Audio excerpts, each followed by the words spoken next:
Hello, everybody. Welcome back to the Evening Project podcast. I'm Christina, and as always, I'm so grateful that you guys are here with me today. Today, we're going to be diving into a Between the Verses episode, another one of those, but I kind of wanted to touch on something as we're going into the new year. And I know that I've had 2 New Year's episodes prior to this. Mainly one. Our Between the Verses episode that I lasted was the main one, but we kind of touched on the new year a little bit in the Bible study, just a tad. So this is mainly going off of the last Between the Verses episode, but which that episode, if you haven't listened to it, that one was when faith gets exhausting and just how to be fruitful in the new year. But I just want to talk about something that I've been asked a lot about since I posted that video. And honestly, something that I've had to figure out for myself over time, and I'm still learning about it. But in that video, I shared that I don't really do New Year's resolutions. And I've realized that confused a lot of people. I've got a lot of questions about it because I also said that I do set goals still. So before we go any further, I just want to slow down and explain the difference because for me, New Year's resolutions and goals are not the same thing. When I say I don't do resolutions, what I mean is I don't make promises to become a completely different person on January 1st. That I don't put pressure on myself into changing everything all at once just because the calendar flipped. But I do set goals. And the difference for me is how and why I set them. Resolutions usually come from pressure. Goals for me come from direction. They come from just throughout the year, just when I feel a pull from God towards something that's when I start to try to set my goals around it. But at the beginning of the year and each month, I still do the same thing. I like to set up my year a certain way and I like to set up each month a certain way. So I give myself goals to kind of go off of.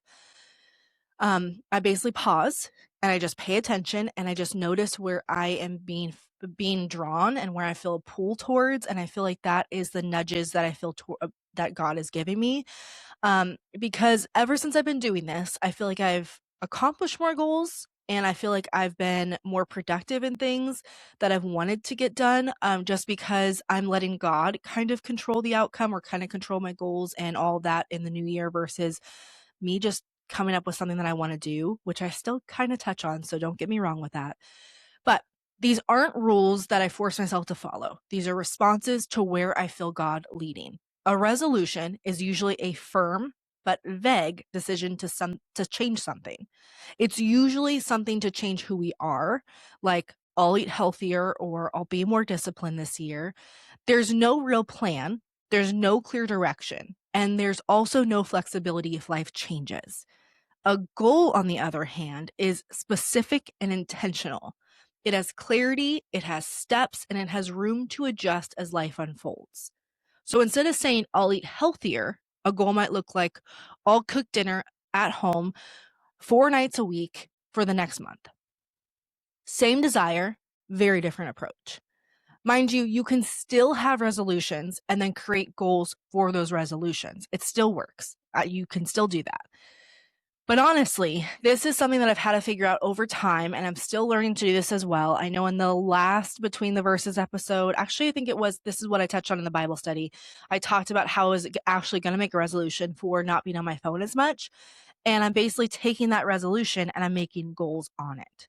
So that's what I want to kind of walk through with you guys today, how I plan for a good year in a way that stays flexible, faith-led, and doesn't burn me out before January even starts. And I know we're already a week into the year, but you can still make these suggestions work for you wherever you are.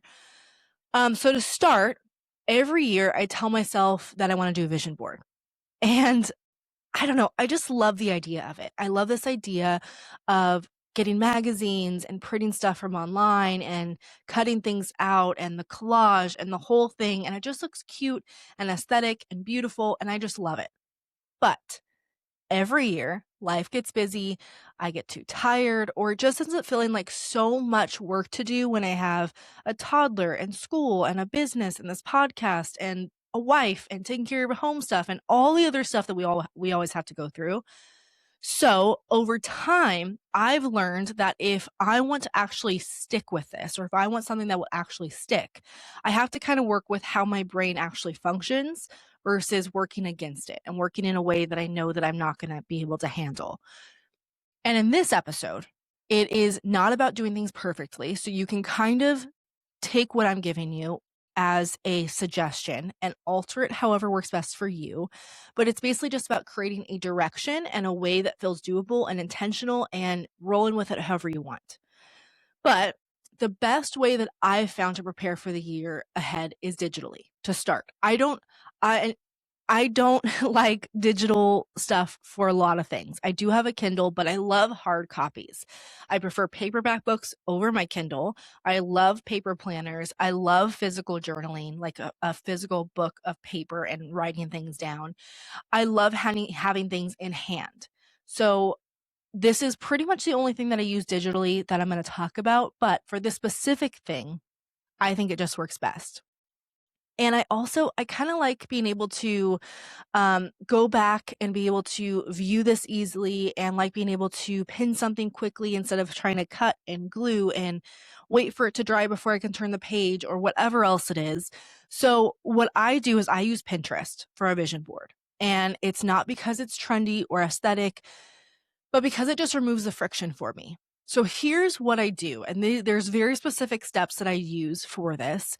I first create a board for the upcoming year. Nothing fancy, just a blank board. And literally for this year, I called it 2026 Vision Board. I know, pretty unique. Don't ask me how I got the name, but so super simple.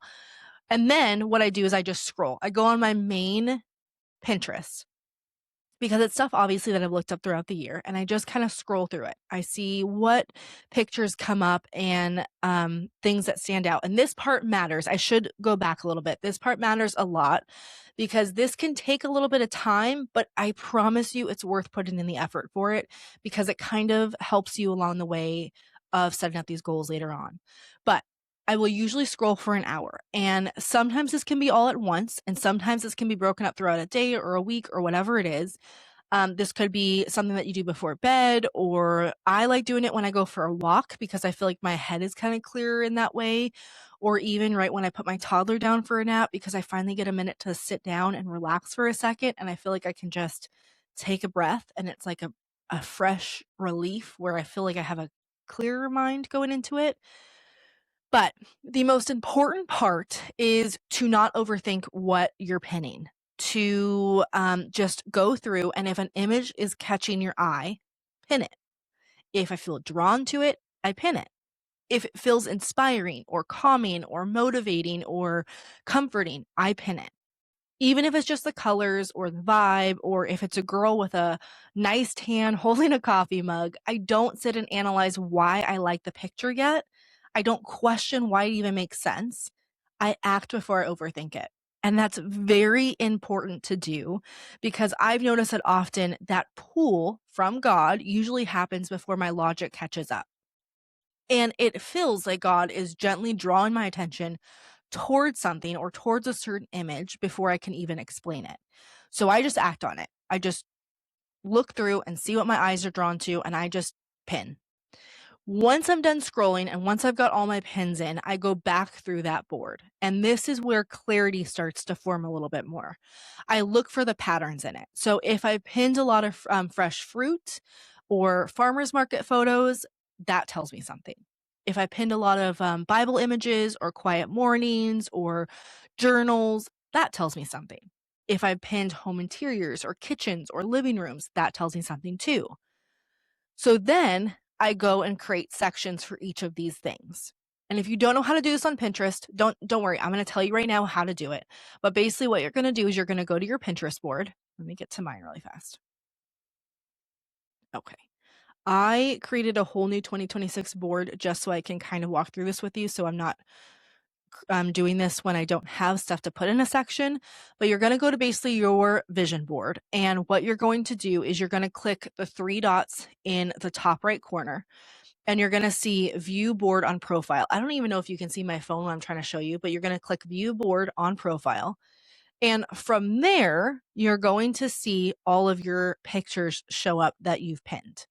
So what you're going to do is you're going to select all the photos. Actually, scratch that. So you're going to see your board from here. And what you're going to want to hit is on the bottom, there's these icons, and you're going to see a paintbrush icon that says organize, and you're going to click on that icon. From there, you're going to see all your images again, and you're just going to select all of the images that you want to put in this specific section, making sure that I can click on these. There we go. So you're going to click on all the images that you want in a certain section. Once you've got them all selected, at the bottom of the page again, it will have like a little file icon with a plus sign, and it'll say section underneath it. You're going to click on that, and it's going to ask you to name that section. That's where you're going to name it. And it also, what's really nice with this is it gives you suggestions based on what the images are or what the group of images are. So this can be very helpful if you really don't know why you chose these images, but that's how you go ahead and create the section. So you're going to end up with all the sections at the very top of your board, and you're going to keep doing this until all of your images are in the sections and you have them all titled things like clean whole foods, healthy eating, Bible study, fresh whole foods, home, getting healthy, fitness, relationships, whatever naturally shows up. I'm not forcing goals here still. I'm just noticing what keeps popping up and what keeps appearing. Because sometimes, for me, God speaks through repetitions. So once everything is categorized, I kind of sit with each category and just ask a simple question. Where do I feel pulled towards here? Then I write goals based on that. Now remember, you can have multiple goals for each section. So for example, if I have a section that's full of whole foods and fresh produce, my goal might be to eat more whole foods and less processed foods using like an 80-20 approach. But I can also have a goal for that I'm being drawn to that can also turn into more practical goal, like visiting local farmers markets throughout the year, or not relying on chain grocery stores as much. If I've pinned a lot of Bible study or I have a Bible study section, my goal might look like spending 30 minutes in the morning in the Word. It can also just be being more present and taking notes and just slowing down to actually understand what exactly I'm reading in the Bible. If I have a home section, especially one focused on homes we don't currently live in, that tells me something even deeper. It might mean my heart is leaning towards our next season, or towards saving, or towards preparing for a future move rather than upgrading where we are now. You could be drawn, because some of these pictures could also show that you could be drawn to just doing home upgrades, which is awesome. But that's not something that I've been pulled towards when I was looking at mine, especially since my husband and I have been talking about finding a forever home these last few months. So my goal for this section could be something like saving a specific amount throughout the year so that we can prepare for our forever home, or whether that's here or somewhere else, or I don't know, just it could be upgrading our current home so we can eventually sell it, or it could be that this is our forever home and we just need to upgrade it. Whatever it is, the goal isn't the photo, the goal is the direction behind it. The goal is what's pulling you towards the image, and these categories kind of draw you towards that. So once I have all my yearly goals, I kind of bring them into my planner. And I use the Erin Condren planner. I am not sponsored by them. I wish I was. But I love big paper full year planners. So I usually order mine because it does take a little bit to come in. I think it's about a couple weeks, but I usually order mine end of November or early December just to make sure it's here before the year begins. You can use a digital planner still if you would prefer, but I just like having something like a hard copy paper version. But at the front of my planner, I'll show you right now, and I'll kind of show you the planner itself, what it looks like. So it's really nice because, where is, that's June. Okay. So for each month, so for July, this one's July, it has your full month calendar. And then it has a blank page for notes, and then it also has like a page where you can put in to-dos, and you can make goals or whatever it is. I put my goals into these for each month. You'll see, we'll explain that later. And then from there, it has your weekly calendar, and it has, I usually put like my workout stuff in here, and then things that I need to, things that I need to get done throughout the day. And then in this I'm so sorry, I keep hitting my mic. This last section, I'm a mess. This last section is usually where I will put goals that I have per week if I wanted to take my goals and go even farther with them. And at the very back, it has like notes, a note section for it, which is really nice, more lined paper.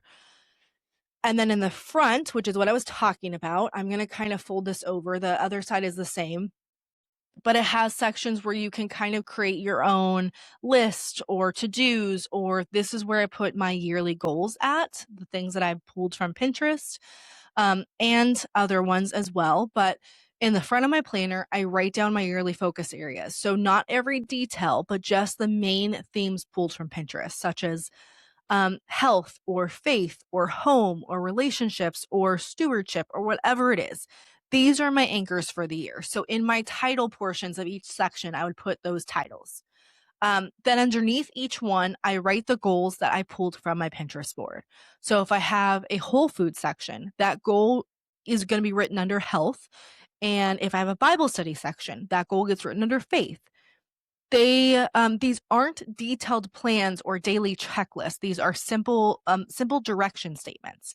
And they are basically there to remind me where I'm headed for the year and just to not tell me exactly how to get there every single day. But before I start breaking anything down into months, this is also where I kind of pause and I add in any personal goals that I feel drawn to myself, things that I've seen myself be pulled towards throughout the year before the year started. These aren't always things that I've pinned. These are usually things that God's been nudging me towards internally. For example, this year, one of those is starting a prayer journal. I've never had one before, but I love the idea of being able to look back at the end of the year and just see what I'm praying for, what I'm carrying, and where God was leading me. And I'll explain that more later on in the episode, but I kind of want to get to the whole point of where we're going with this. But that gets written in there too.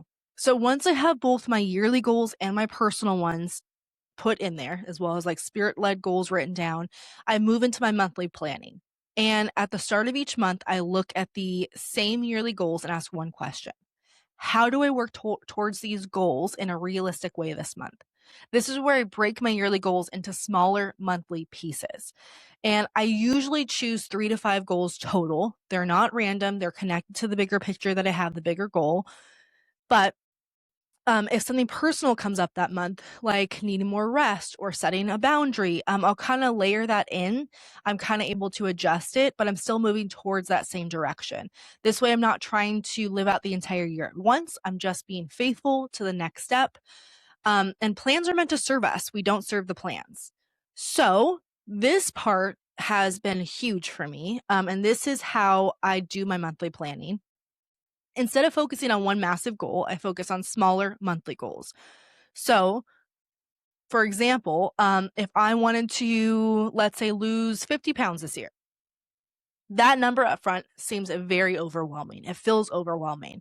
So what I do is I divide that by 12. So that's a little over 4 pounds a month.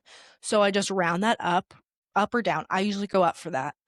So if I'm 200 pounds, for example, my January goal would be to weigh 195. So at the end of January, that's my goal. 5 pounds feels so much easier than 50 pounds. February would be 190, March would be 185. But this is the key for my monthly part. I create what my main goal is for each month, but I usually wait until the start of each month to write that goal in. So what I will do is I'll write these still at the beginning of my planner so I kind of have a blueprint. And then I just look back at these as I plan each month. So I'll basically write lose 5 pounds a month, let's say. And then as I go in and into planning my month, because what I do at the beginning of every month, I like going in and planning out my goals and what I need to pay bills for and my to-do list and all the stuff that I want to do per each month. It kind of also makes it so I feel more motivated again because I'm writing these down again. It feels fresh and new and like a blank slate. So I like to wait until the beginning of each month to do my monthly goals, to actually write them in. But it also helps, like if I lose more weight or lose less weight than I expected for my goal, then this kind of allows me to adjust and stay a little bit more flexible, and it puts less pressure on myself. This approach works for anything really. It can work for Bible study, like reading one new book each month. If it's eating more whole foods, you can introduce a new whole food into your diet every month. If it's saving money, you can have a set amount of how much you need to put aside per paycheck, which is why you can do this weekly or each month. Spending less, seeing how much I currently spend, and then subtracting that amount by a certain amount every single month. But the goal stays the same, the big goal, but the focus is smaller. So that's how momentum kind of builds, and that's what helps me. Um, and going back a little bit, another thing that I want to go back on, which I told you I wanted to touch on again, is to start the prayer journal. I've never had one before, so this is completely new to me. So if you're ever interested, I think this will be super cool for you to start, especially if you're newer into the Bible, because I feel like this just kind of helps guide you in a way. But I'm part of a Bible study that's not one that I run, and a lot of girls have talked about it in the Bible study and how they really like it, and so I kind of wanted to try it a little more, but I've seen people talk about how powerful it is to look back at the end of the year and see what they were praying for throughout the year and what their heart was carrying and just where God ended up leading them towards instead, whether that's the same direction or whether that was something else. And it really just stuck with me. So instead of making my goal something big and overwhelming, like write 60 prayers for the year, I still break that down even further. My goal becomes write 5 prayers each month, or I can even do write 2 prayers a week. That's it. By the end of the year, that's a total of 60 prayers or more, but it still feels attainable. And more than that, it feels sustainable. So those small steps add up to something really meaningful over time without turning prayer into something that becomes pressure or, I don't know, just pressure to perform. So then in the end, it allows me to utilize another tool for my goals at the end of next year to go into the new year again. But one last thing that I like to do when preparing for a new year is I ask myself what I want or need to release, because preparation isn't just about what we add, it's also about what we stop carrying. So I ask myself, what expectations am I putting on myself that God never asked me to carry? And that might be unrealistic timelines, it might be comparison, it might be guilt for not being further along by now. Um, Sometimes we're so hard on ourselves, or we're harder on ourselves than anyone else is. And if we don't make those things, or we don't name those things, we quietly bring them with us into the new year. They sit in the background and they just make everything just feel heavier than it needs to be. So before I start adding my new goals or new habits, or put everything in my planner, as I'm doing that, I try to lay down some of those things that I want to bring to God instead of bringing into the new year. So I just remind myself that growth doesn't always look loud or fast, that faithfulness still counts, even when progress feels slow, and that God's timing doesn't operate on my calendar. So sometimes the most meaningful preparation isn't picking up something new, it's setting something down and trusting that God can do more with it when we have a lighter heart. So, with all that being said, preparing for a new year doesn't mean controlling every outcome. It means paying attention, noticing patterns, and listening to what keeps rising to the surface of it all. God doesn't always give us a full picture. Sometimes He just gives us a little direction, a little nudge, and that's enough. If this approach feels gentler or more realistic for you, you're not behind. You're just learning how to move with intention instead of pressure. So, with all that being said, remember those steps. Just go on Pinterest, just scroll through for a good hour or more and just start pinning images, put them in sections, go through those sections, figure out what you want your goals to be with those sections, and then sit with that for a minute and then figure out what you personally want to bring into the new year, as well as what you want to set down for the new year. Then write down all those goals and then go into each month or each week and figure out what you want to adjust each time. And that way, when you're planning for January, you know exactly what you want to bring into January. When you're planning for February and you're starting to map out how you want your next month to look, you can bring in those goals from the beginning of the year into that next month and continuing on. I hope that helped you. Thank you so much for sitting with me today. I hope that is a little more clear than It was when I brought up my resolution thing in the last Between the Verses study. I feel like this is a weird ending to this episode. I don't know why. I just feel like I try to explain this in depth, and I feel like for some reason that I didn't get there, I guess. I don't know. Hopefully, you guys understand this more. If you want more clarification or if there's part of this that you don't understand, please let me know. I will still make another video just to help you guys understand it more, even if it's not a Between the Verses episode. But again, as always, I'm learning right alongside you. So some of this stuff could work for you, some of it couldn't. Some of this stuff could work for me this year, and next year not make any difference at all. But I'm really expectant for what this year can hold, and I'm excited for making goals and becoming better versions of ourselves together. I love you all so much. Thank you guys so much for listening to this episode, and I will talk to you guys soon.